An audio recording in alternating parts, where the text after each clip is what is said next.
if there's one thing that I think what's happening in Iran is showing us, and I've been arguing this for a while, is we are in a new era. The peaceful period since World War II is somewhat over.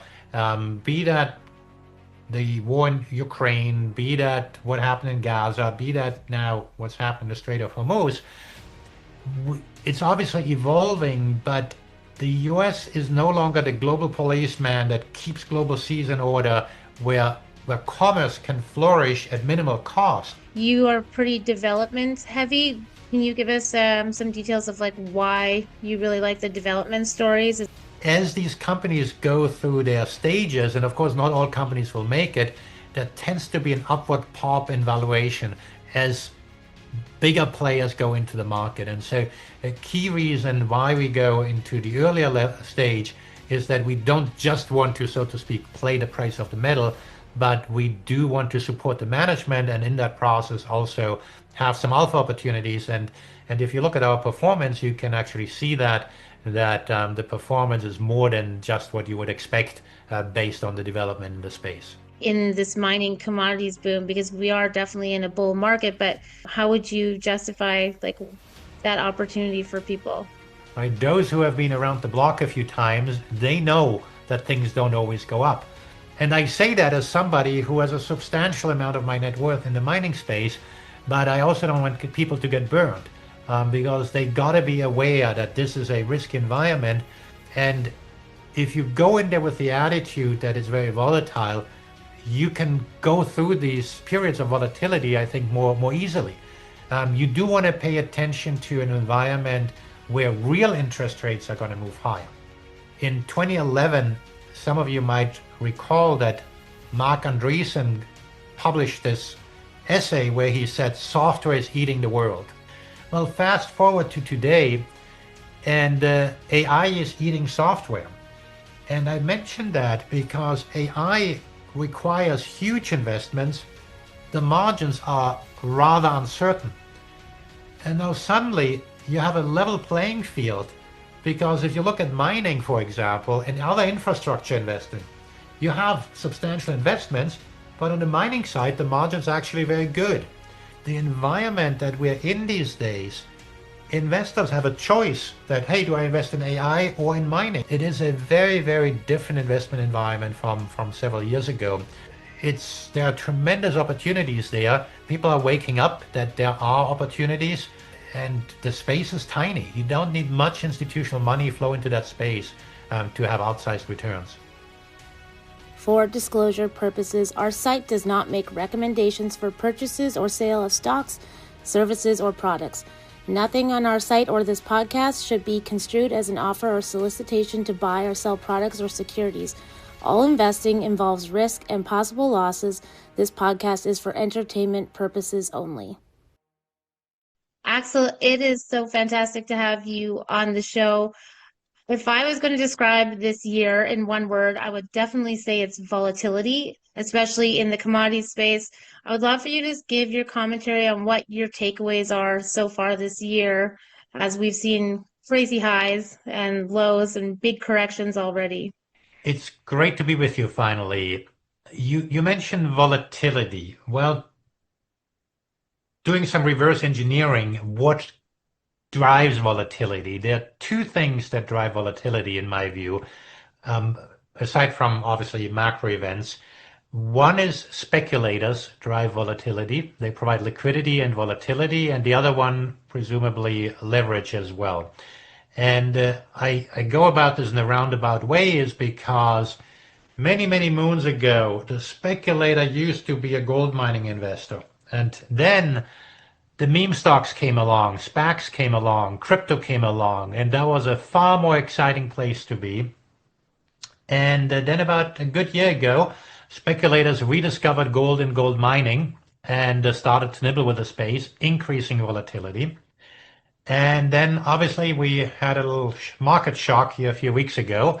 That is a disincentive to use leverage. And I don't know, this may be premature, but I have a feeling that the speculators are moving on to the betting markets, to poly market and the like. And I mentioned that not there will always be speculators, of course, in gold and gold miners, but I think I like to think about it in this way that the speculators are not loyal. They're not gold bugs. They're not crypto fanatics. They're not, I don't know, was there a SPAC fanatic? But they kind of go where there's a good trend, and that's what they focus on. I would love for our following that might not know your name as well as they should.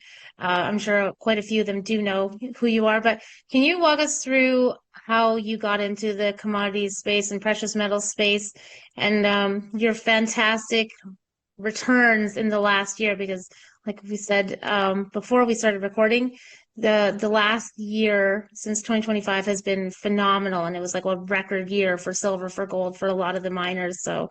And so these days we manage exclusively both physical metal and gold miners in public products. We currently, as we speak, we manage about 4.4 billion. And yes, before we got on the air, we said a year ago we were about 2.2 billion, 2.5 billion. A lot of that is performance related and obviously supported by a very favorable market. The gold mining strategy we currently manage, we've done since April 2019, and it's not just the last year, but it's had quite an amazing run. We launched our first pure gold product in 2014, and going back further, we started first investing in the miners around 2004, 2005. And at the risk of dating myself, I started the business in 1994. That was back in Europe. I reincorporated in the US in 2001. And I'm actually a techie at heart. I have a master's in computer science with a focus on artificial intelligence.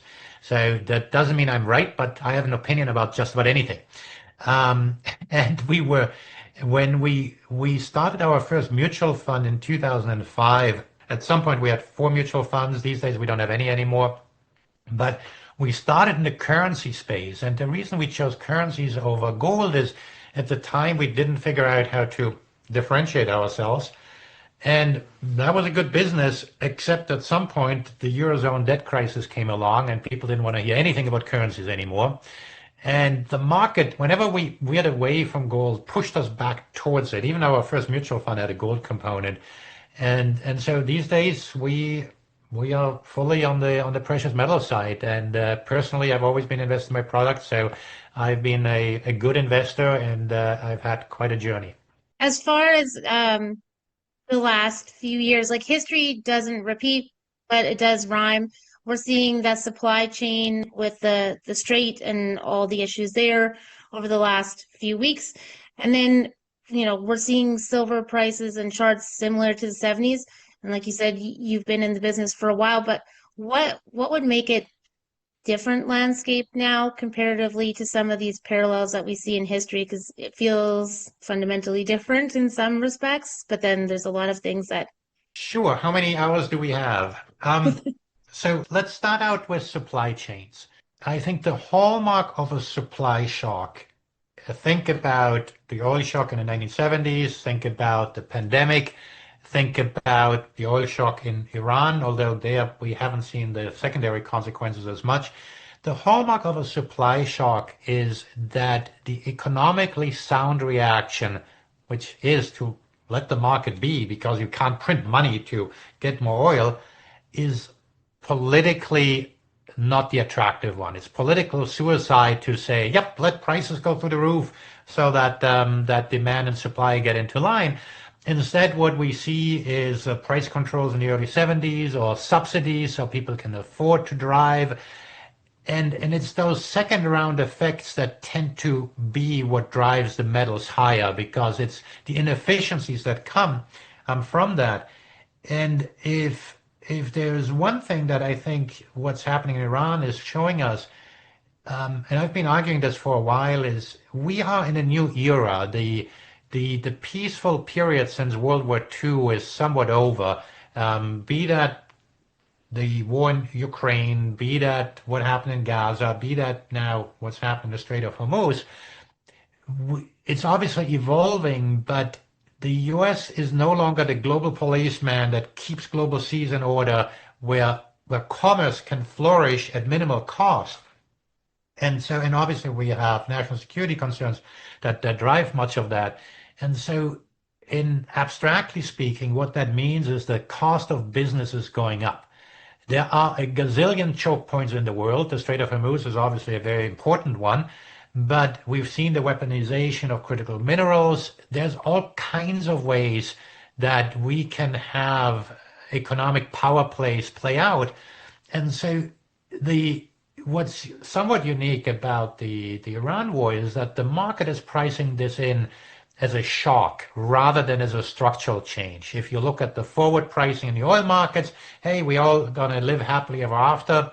That may in part be driven that regardless of how this plays out, odds are that the oil will be flowing again. Let's take the scenario that the Iranians can charge $1 million a vessel. That's about $1 a barrel of oil. We may not like it, but the global economy is going to continue, and so it's in that context that I think people will look at this somewhat in the rearview mirror. As they're pricing things in right now, the way I look at it is again the cost of doing business is going up, and the one thing we see is that defense spending going up dramatically, but at the other end of the spectrum, there is no compensation with social spending going down. Think about Europe, where they're doing nothing. The budget proposal we have in the US ramps up defense spending. Sure, there are broad cuts, but let's see what comes out at the end of the day, because usually to get something through Congress, you're going to compromise on the spending side, on the expense side. So yes, history rhymes. At the end of the day, we'll be spending a boatload of money. There are some differences we've had short-term in the market. I'll be glad to expand on them. Why gold went down at the beginning of the Iran war and is currently recovering and so forth. I go into that. But yes, I think shocks will be more of the norm going forward. And we may not all call them norms, but it means a heavier government hand intervening in the markets. And what can possibly go wrong with that, I guess, is the question. And I mentioned that in the context of the precious metal investing side, because it's the reaction to these shocks that tends to be beneficial to precious metals. I've watched a bunch of your podcasts and interviews, and you talk about power a lot. I guess who would you say has the power now? As you said, the U.S. is not the policeman officially now. Where do you see that power lying, and then how does that correlate into the precious metals market? Well, the market, of course, has the power, always. And that is the market will dictate what anybody can and will do. But policymakers will change the rules of the game along the way. Yeah, let's talk about power here, I guess the way you want to frame it. A lot of people say that, oh, the dollar reserve currency status is secure because there is no alternative. And they are right that there is no alternative, but that doesn't mean the reserve currency status of the dollar is secure, because the alternative is fragmentation. There does not need to be a global anchor like the US dollar. You can have fragmentation. It's not good for economic growth. It's not good for efficiency. And in the context of where we are these days, I like to mention is that when you have tariffs, you're not just impeding the flow of goods, you're impeding the flow of currency in the other direction. And in plain English, it means that in the US, we have to finance deficits more domestically, providing upward pressure on yields. And instead of doing what we should do is to lower expenses, get fiscal spending in order, we're applying pressure to the Federal Reserve. Now that pressure is mostly in words at this stage, but it does have a marginal impact. And so tariffs throw a wrench into this machinery we call the exorbitant privilege. It doesn't shut it down, but the weakening dollar we have seen, I think, is a direct result of that. And it's in that framework we'll have to look at it. Also, of course, you ask about power and then precious metals. Let's just look at the different types of buyers in precious metals. We talked about the speculators already. They add volatility and liquidity. We have central banks being quite pronounced. And recently it was published that even with the war in Iran, the Chinese continue to buy gold. By weaponizing the dollar, we are quote unquote incentivizing other central banks to diversify.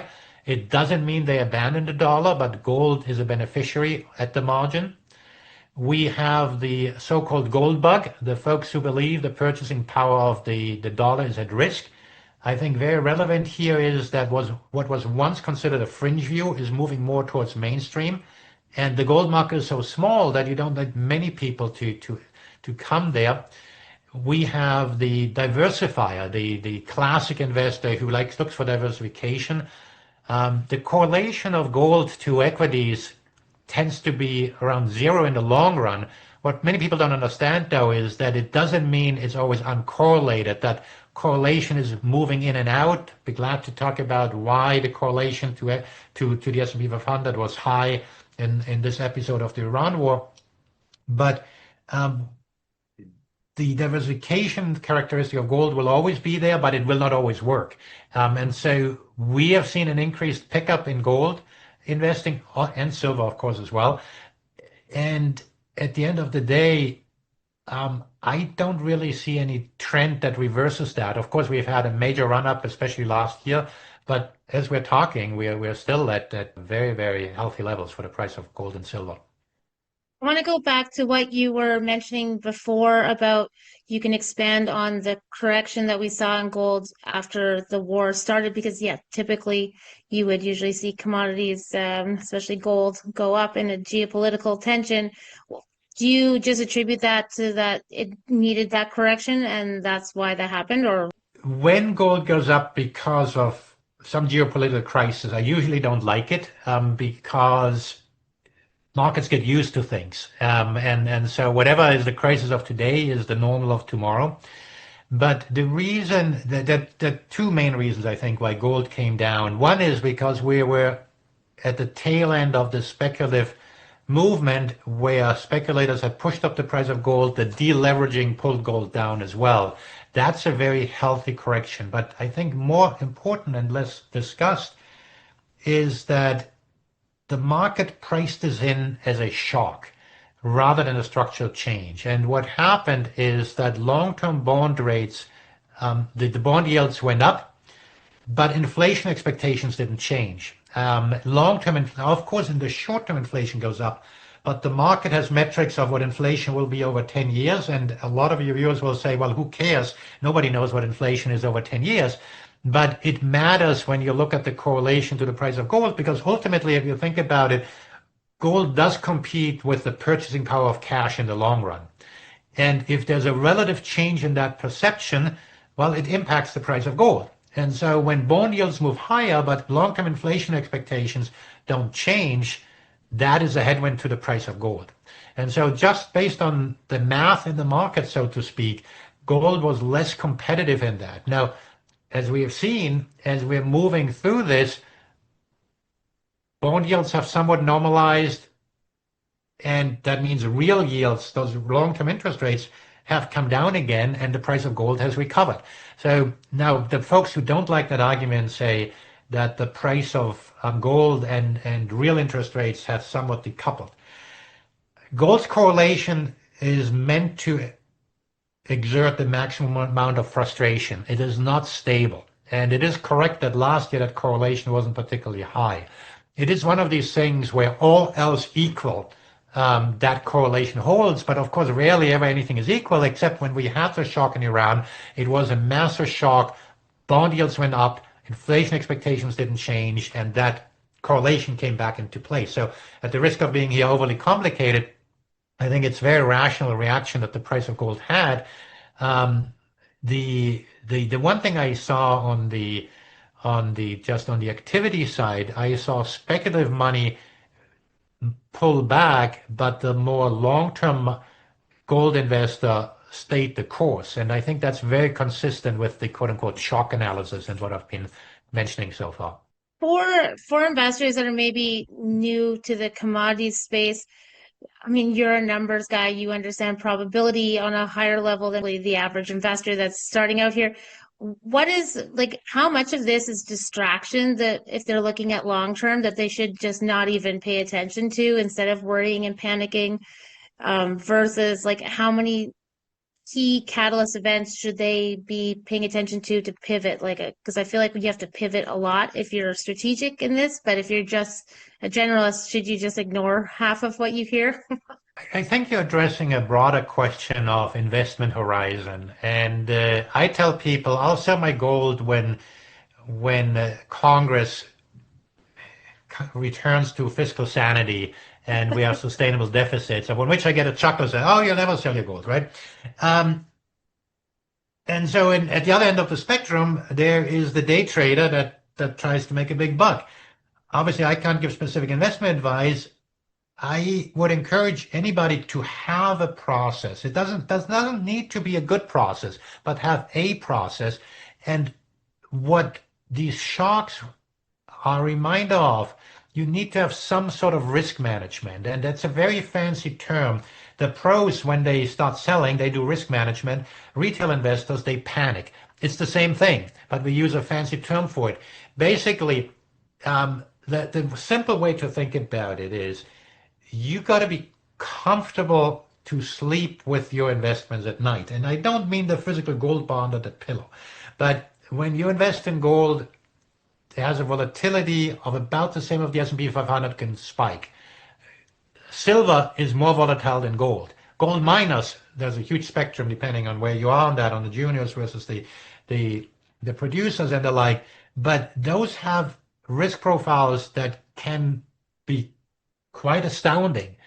And so I think that the important thing is you've got to be comfortable with the risk that you're taking on, because the sort of shocks we've seen of late, as I mentioned before, will have more shocks, right? The folks who don't like the current administration, wait for what's coming next, right? You may love it or hate it, but there are going to be radical policy shifts on some things. We will see, and if there's a significant crisis, 2008 is a good reminder that even if you're perfectly right with your analysis, you can be completely wrong because the rules of the games are changing, because there's going to be a bailout here or there. And so at the end of the day, you got to be comfortable with what you do. To address your question more directly, yes, a lot of it is noise, right? We try to make sense of the moves of the day, and we must do that because it is important to know whether this is a shock or a structural change. But it is so darn easy to just almost say, "Oh my God, what the hell is all of this," right? And if you're not confused, you haven't paid attention of late. For silver, like we've talked a little bit about gold, of what you see gold as, but what is silver to you? Is that more speculation, or do you consider that now a safe haven as well? Because I feel like it's kind of become a safe haven with people with the price of gold now that it's become a little too expensive for some people that are just getting into the market. And so it kind of has this duality of both now. Well, silver obviously is the quote unquote poor man's gold, right? And if I'll give you an anecdote here. We deal in physical gold amongst others, and mostly on the wholesale level. And the wholesalers didn't have much business last summer in gold because retail investors were selling. And so they were selling to the dealers, so there was no need to order new coins from the mints. And then in contrast, what's been happening this year, the wholesalers, they were running up against their insurance limits on selling silver because there was such high demand. If you go to switch topics, to the big vaults, they don't like silver because if you think about it, an ounce of gold, as we speak, almost $4,800. An ounce of silver is $80. You need an awful lot of silver for a good amount of money. Whereas silver, you have a little heap there, and it's worth a lot of money. And so, just logistically, we're dealing in a physical commodity, right? We like to think about things as numbers because you can buy them with a push of a button, but the logistics in this space do matter. I am more of a gold person, maybe because I'm a simpleton in many ways. I say that because the dynamics in gold are just simpler, because the industrial use is less. And so a good reason why you have that volatility in silver is because when silver on the one hand acts as this monetary metal that goes up when it's on monetary symbols, but the industrial component is also very, very relevant. And so that exacerbates the volatility, which in turn attracts more speculators. So clearly it's not for the faint of heart. And so I'm just on my own risk profile, and I have a substantial holding of my net worth in both in gold and gold miners, silver miners as well, I suppose. But I'm perfectly happy with that risk profile. If somebody is perfectly happy with the silver profile, by all means, be my guest. But I am in that sense more of a gold person. For silver, it obviously attracts a lot of conspiracy theorists, and you hear the banksters and this and that. But obviously, because you have more of that technical background, how much do you think like the silver market just correlates to gold prices and is just acting the way silver should act versus do you believe, I guess, any of those conspiracies that come up? Well, let me offend the entire audience and say that you guys all think you're special, that there is conspiracy in this space. And the reason why I phrase it provocatively like this is any market that is a somewhat mature market has derivatives, has the same sort of quote unquote conspiracy, because you're going to attract hedgers, you're going to attract speculators, you're going to attack people in the paper market. That is a hallmark of a mature market. The problem I have with the conspiracy angle is that when you say there's a conspiracy, you're implying that if you only get rid of that one bad apple, everything is going to be fine. And I got news for you. You can get rid of this bad apple, but things are not going to be fine. Right? And if you take the conspiracy theory to the policy side, one of the things that's different from how I work from others is I like to engage policymakers, often constructively. Gotten to know several folks at the Federal Reserve personally, former and current policymakers, amongst others. And the one thing I've learned is that they all act with the best of intentions. I may disagree with them, but true, and of course, yes, that sometimes somebody has some misconduct and maybe should go. But the idea that you could just get rid of this one guy at the Fed or this one person in government and everything would be fine is a complete illusion. In many ways, I'm more pessimistic than conspiracy theorists because I believe that the road to hell is paved with good intentions. It's the dynamics of the system that drive us in a particular direction. And I like to mention that because if you just say, oh my God, it's the bad guys at this bank that manipulated the price, I think what helps there is try to understand the motivation of these different players in more detail. And for those who think that there are some people that coordinate the world affairs, I mean, just look at it domestically. We can't agree on anything, right? Do you think different countries can agree on anything? Do you think they can agree? And then what gets me the most is that people think we're going to go back to a gold standard. You can only go back to a gold standard if you live within your means.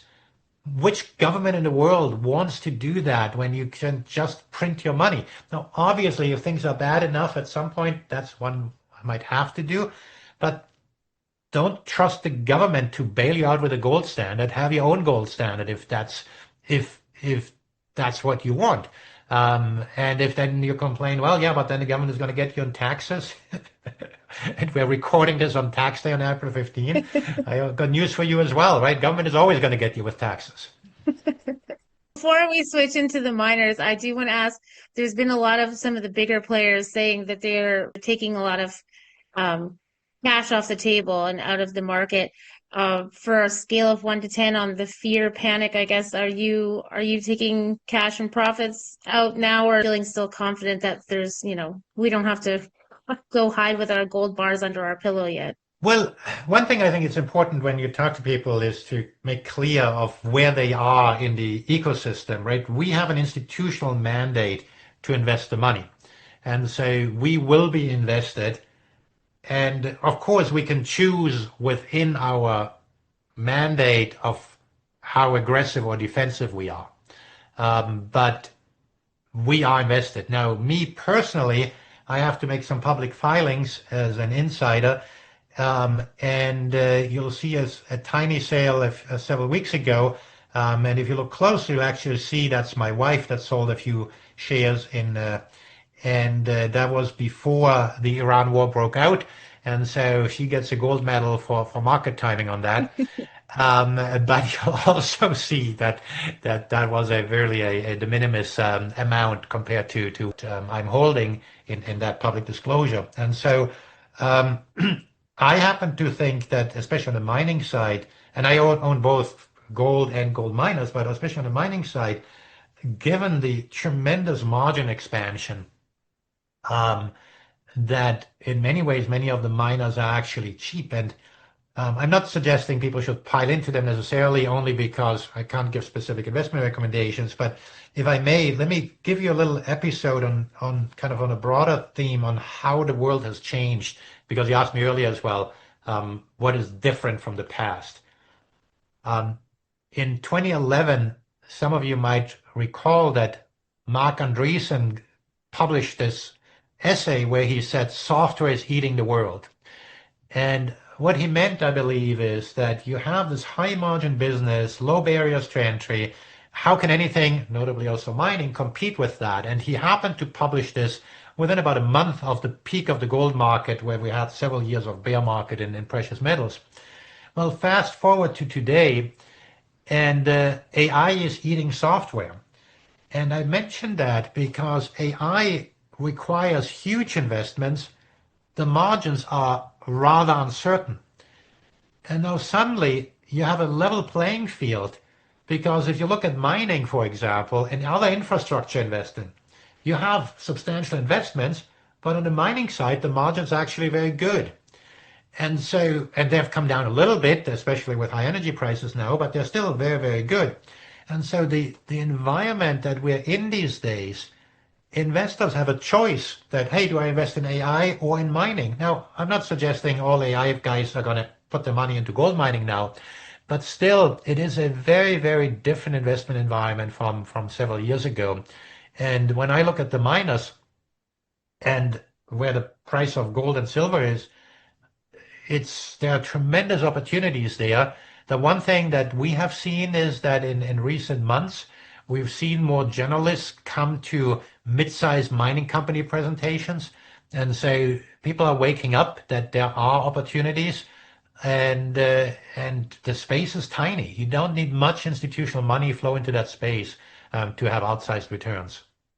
Last year, before really the rally started in a lot of these miners, it was like pulling teeth to get people to pay attention. And now it feels like, yeah, there's a lot of people paying attention. You are pretty development heavy. Can you give us some details of like why you really like the development stories? Is that just like the NAV, or like just look at the numbers, or you just really like the teams on the development? The scarcest resource in mining, as in most industries, is good management. You're really investing in the management team more than anything else.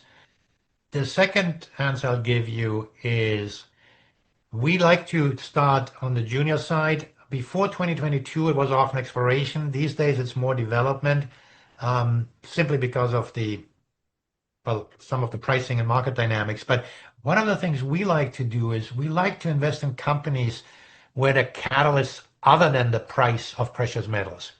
From a company point of view, right? I mean, many people are complaining, oh my God, these companies should be valued much higher. I like to turn it the other way around. I want management be able to operate profitably at a substantially lower price of the metals that they have in the ground. Because if they can only make a buck if gold is at 5,000, it's a much riskier endeavor. But we like to come in early, because valuations when they're in an early stage of development tend to be much lower. Larger investors often can't participate in these rounds. One of the side effects of everybody investing in ETFs is that ETFs can't participate in private deals. We can participate in private placements. Often they come with warrants that provide an economic upside, and then the company gets additional capital. It's a lot like investing in venture capital light. A lot of the mining companies go public quite early, so they tend to be public investments, but liquidity is often low. It's one reason why I don't like to discuss specific names, because I don't want to push people into stocks that have low liquidity. But as these companies go through their stages, and of course not all companies will make it, there tends to be an upward pop in valuation as bigger players go into the market. And so a key reason why we go into the earlier stage is that we don't just want to, so to speak, play the price of the metal, but we do want to support the management, and in that process also have some alpha opportunities. And if you look at our performance, you can actually see that the performance is more than just what you would expect based on the development in the space. When you look at companies, I know you can't give specifics as the company names, but besides management, like what are the other key things that you look for? Is that like share structure or like district scale size for the resource, or like is there a couple other things that are like mandatory that they have to check for the boxes? Well, management is really the most important thing. Beyond that, it might be specific, right? I mean, you could argue geography, but let me just give you some anecdotes on geography. Some people say, oh, you want to invest in a secure jurisdiction, and to an extent that's right. But there is no such thing as a perfectly secure jurisdiction. The US has geopolitical risk. A few years ago, Western Africa looked good. It looks worse. Mexico looked worse and is improving. Latin America overall is improving. So those things change. What you can do there is diversification. You want to look at, you have these mergers of the big ones, they spin off properties that are not core to their needs.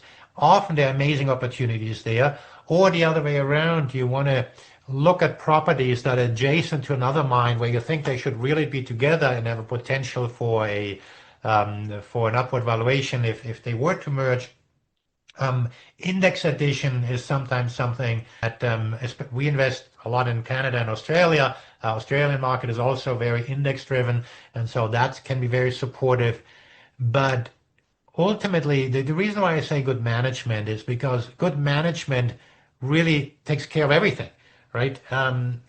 The one word that's super unpopular these days is to be a DEI or whatever it may mean.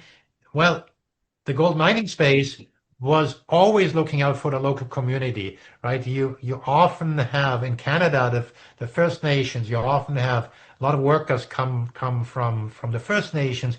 You need to provide schooling for the workers. You need to do other things. You need to have good community relationships, right? And so basically, good management means somebody who has done it before, somebody who has proven it right. Very similar to venture capital, where raising capital, once you have done it once, is much easier because it just de-risks it. Doesn't mean there aren't any risks, but it provides an easier avenue. Now, obviously, the geology has to be right. But sometimes there are surprises. We got an Australian gold investment. They discovered lithium. Well, it became a lithium company, right? And suddenly the market was, when lithium was hip and zoomed up in price. You can play a theme in the US. There are some plays where most of the time there's more than one mineral, right? Gold has been elevated to a strategic mineral by an executive order in the US, but there are other minerals sometimes they have, and then suddenly you could get a government investment. So there's all kinds of things you can look at other catalysts that are potentially there as well. When you do this a lot, you build relationships and have access to funding rounds that can be quite lucrative. Generalist investor that is coming in and maybe not, again, as sophisticated on the mining side. I know we can't give investment advice, but education advice perhaps of where do you get started, or where did you start when you were learning about miners, or what are resources that you really like to dig deep on, figuring out what's something to pay attention to? Or well, I hire the people. Anybody can do that, I suppose. No, I mean, I'm the chief investment officer at Merk Investments, and I have superb portfolio managers who are actually far more qualified than I am. I have a lot of views and experience on the macro side, but I'm not a geologist by training. I am not somebody who is deeply involved in the details. I have the right to say no to deals, And of course, I can meddle if I want to, but my portfolio managers are doing an amazing job. And I'm not trying to discourage anybody to do it themselves, but there is an advantage to having an institutional size, which is specifically to participate in these deals and get these warrants, for example, as well. Often in these funding rounds, you agree on the price, the market moves, and then when it's announced in the public, the price has already moved higher, right? And so we publish our holdings on a monthly basis on our website, but I would very much discourage people to just go to a website and buy what we own. You're not going to be there when we sell. You're not going to be there at the next funding round. You can, of course, also invest in the space just based on the broader themes, right? I'm not saying that's not possible, but there are extra opportunities when you do a deeper dive and truly try to understand it. At the other end of the spectrum, I would discourage people from simply getting to know a mine inside out and being convinced that they have to strike gold, quite literally, because even in the best of times, right, there will be operational issues in some markets and others not. You want to have a diversified portfolio if you go in that space. Obviously, if you truly believe in something, I'm not going to hold you back if you can afford the risk of being more concentrated. We know that the traditional 60-40 portfolio has not really performed very well in the last few years at all. And we've just been talking a little bit about diversification. I've heard you speak a lot of times that as long as you have some investment strategy is at least a start. So with that, I mean, for people that are new, where do you start when you're seeing the world like in this volatility? Should you just hold your cash and, wait and see? Or what's the opportunity that you would say to people in this mining commodities boom? Because we are definitely in a bull market, but how would you justify that opportunity for people? So the first thing you want to do is you want in your daily life spend less than you make. And I know that's not the question that you asked, but the moment you do that, you are not dependent on what you do on the side, and you have much more flexibility, right? And you got to figure out what your risk profile is, because as anybody who has seen the mining space knows, it can be very, very volatile. I mean, I love it when things go up threefold, but it also means that theoretically it's possible to go down as much, right? And that I believe that the industry is in a much better shape than it was. We are not in the higher for longer environment that was really poison to the junior miners in leading up to 2022. But there's always a risk of things going down. And so you got to be comfortable with the sort of risk that you're exposing and size it up, right? I mean, the other attitude is, of course, I think it's Druckenmiller who said he doesn't believe in diversification. He likes to have a few bets and watch them very carefully. It's easy for him to say. You got to be comfortable with that risk profile, right? And you want to do what you understand. You don't want to just jump on a trend because it moves higher. Especially gold and silver, they tend to frustrate people. If you haven't gone through a severe bear market, you want to be careful, right? Those who have been around the block a few times, they know that things don't always go up. And I say that as somebody who has a substantial amount of my net worth in the mining space, but I also don't want people to get burned because they got to be aware that this is a risky environment. And if you go in there with the attitude that it's very volatile, you can go through these periods of volatility, I think, more easily. You do want to pay attention to an environment where real interest rates are going to move higher. Just a fun fact, because people always say, oh, when the inflation is high, price of gold goes up. And then people say, no, it's not the case. Well, markets are forward looking. And so when a country has an inflation print that's quote unquote higher than expected, the currency of that country often moves higher. And that may sound counterintuitive, but the reason that happens is because there's the perception that the central bank will do the right thing and raise interest rates. And then it's only over time when the proof is in the pudding and the central bank doesn't do the right thing, that the currency weakens. And so a lot of the things you see in the news, you see, oh my God, the price of gold or silver is not reacting exactly the way I want it to. Watch podcasts like these ones to learn, right? And then try to cut through the noise, because not everything you hear online is right. So you gotta stress test your hypothesis, and similarly, I don't claim to be right on everything. What I encourage people to do is that what I say, use that to cross-check your ideas, right? You mentioned probabilities before, right? I like to think in the world in terms of probabilities. I dream in probability density functions. Few people do, probably. That doesn't mean that's the only right approach. A lot of traders for whom everything is black and white, buy or sell, there are some very successful people with that approach, right? I'm not suggesting that my approach is superior to anybody else's.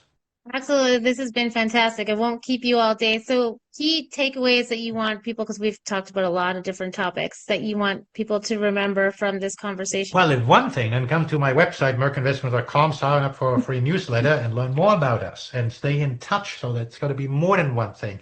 I'm on social media as well, at Axel Merk on Twitter.